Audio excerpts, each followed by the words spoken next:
پہلا تو یہ کہ لوگ کہتے ہیں کہ آپ یعنی حضور وجہ تخلیق کائنات ہیں، حضور ہی کا سبب بنے ہیں کائنات کی تخلیق کا۔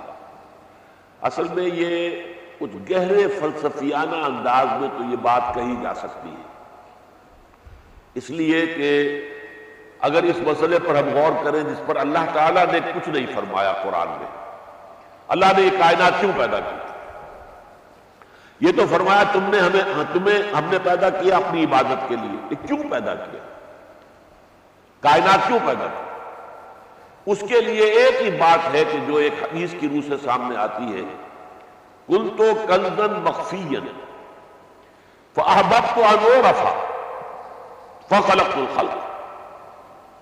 یہ حدیث اگرچہ محدثین جو ہے اسے سند کے اعتبار سے جو ہے وہ تسلیم نہیں کرتے، لیکن مفسرین نے اور متکلمین نے سب نے اس حدیث کو تسلیم کیا کہ میں ایک چھپا ہوا خزانہ تھا، یعنی میرے اندر قوت تھی، طاقت تھی، کریٹو پوٹینشل تھا، لیکن یہ کہ کوئی اس کو دیکھنے والا نہیں تھا، کوئی اس کا ظہور نہیں تھا، کوئی اس کا مظہر نہیں تھا، تو میں نے چاہا کہ میں تخلیق کروں تاکہ مجھے پہچانا جائے۔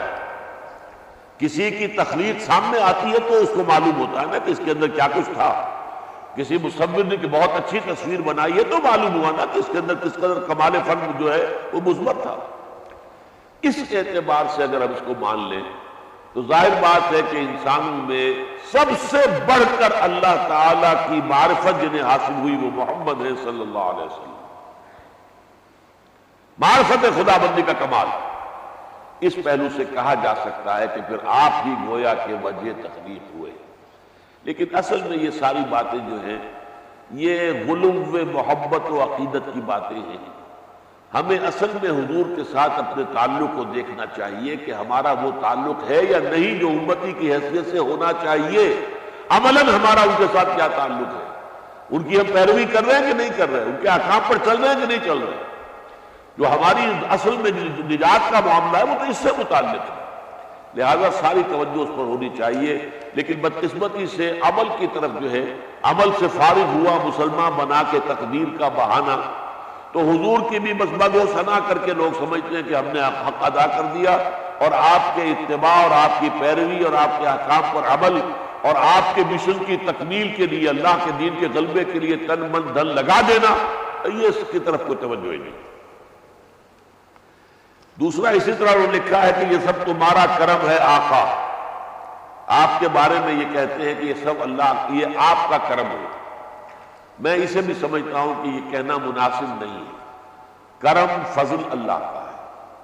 حضور صلی اللہ علیہ وسلم کا اپنا معاملہ یہ ہے کہ ایک صحابی نے ایک دفعہ یہ کہہ دیا، یہ یوں سمجھیے کہ جیسے محاورے میں کہہ دیتے ہیں ما شاء اللہ و ما شئت، جو اللہ چاہے اور آپ چاہیں۔ حضور نے فوراً روک دیا، ٹوک دیا، اجعلتنی للہ ندا، کیا تم نے مجھے اللہ کا مد مقابل بنا دیا ہے؟ مشیت صرف اللہ کی ہے۔ حضور کی مشیت پر معاملہ طے ہوتا تو ابو طالب اسلام لائے بغیر، ایمان لائے بغیر دنیا سے نہ جاتے۔ انک لا تہدی من احببت ولکن اللہ یہدی من یشاء، اے نبی آپ ہدایت نہیں دے سکتے جسے چاہیں آپ ہدایت دے دیں، آپ نہیں دے سکتے، یہ تو اللہ ہی جس کو چاہتا ہدایت دیتا ہے۔ بلکہ غزوہ احد میں حضور کی زبان سے بد دعا نکل گئی جس پر اللہ کی طرف سے پکڑ آ گئی۔ کیف یہدی اللہ قوما خضبوا وجہ نبیہم بالدم، اللہ اس قوم کو کیسے ہدایت دے گا جس نے اپنے نبی کے چہرے کو خون سے رنگ دیا؟ حضور نے فرمایا، اللہ نے فرمایا لیس لک من الامر شیء، اے نبی آپ کو اختیار نہیں ہے، اما یعذبہم و اما یتوب، اللہ چاہے گا تو ان کو توبہ کی توفیق دے دے گا، اللہ چاہے گا تو انہیں عذاب دے گا، یہ فیصلہ آپ کا نہیں۔